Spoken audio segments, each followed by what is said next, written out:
N'oublie pas de t'abonner à la chaîne YouTube Togovi News. Bonjour Claver, un ancien nouveau Premier ministre à la tête d'un ancien nouveau gouvernement.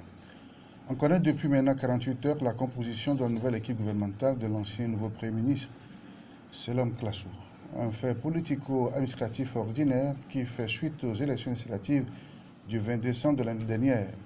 Une nouvelle configuration à l'Assemblée nationale, s'il faut ainsi la qualifier, impose la démission du Premier ministre en exercice, ainsi que les membres de son gouvernement, la nomination d'un autre et conséquemment la formation d'un nouveau cabinet gouvernemental. Le chef de l'État, dans son omniscience et conformément à ses orientations politiques, et peut-être n'ayant pas trouvé mieux dans le sérail, a cru bon devoir reconduire Selom Klasso. Quoi de plus normal, on ne change pas une équipe qui gagne, dit-on souvent.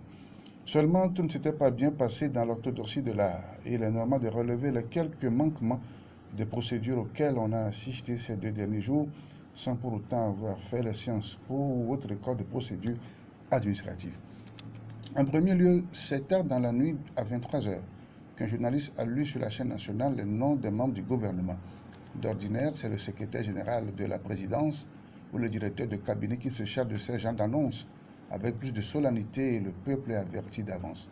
La publication de la composition d'une équipe gouvernementale, à mon sens, n'a rien d'aussi curieux que de surprenant pour être communiqué au moment où les citoyens sont plongés dans leur sommeil.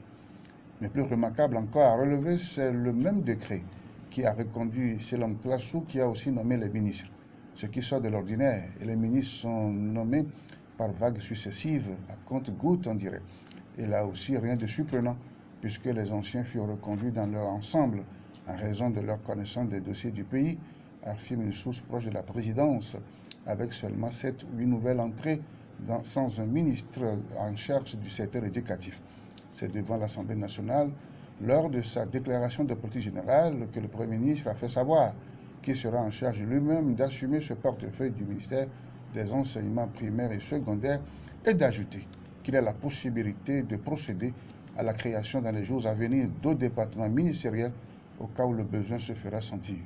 Comme quoi il y a encore de l'espoir pour les ministrables. Si on n'a pas gagné au loto diamant, il y a le loto Benz et le loto cadeau. Il faut également noter l'absence de l'UFC dans la nouvelle équipe gouvernementale. Et ça dit que l'accord de gouvernement que Fogil avait signé en 2010 avec RPTV ne tient plus, ou c'est parce que c'est l'un de ses lieutenants qui va désormais incarner le prestigieux statut de chef de file de l'opposition parlementaire. Très loin de ses préoccupations de poste ministériel, la C14 était hier de nouveau dans les rues à travers le pays pour, dit-on, couper la tête du serpent tué le 20 décembre.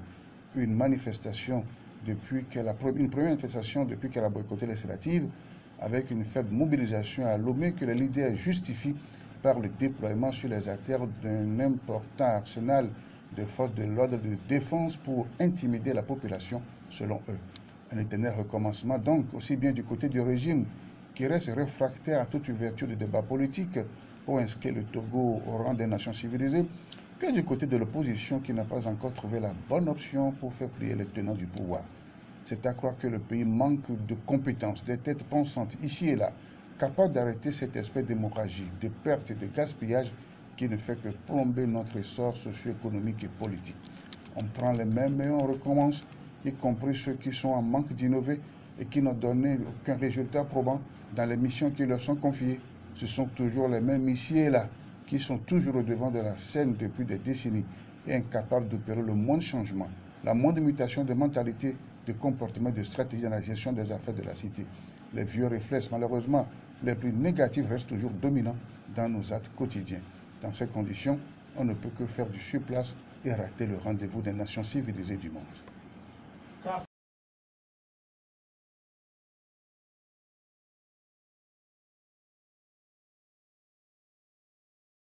Merci d'avoir regardé la vidéo, abonne-toi et partage la vidéo sur les réseaux sociaux, Facebook et WhatsApp.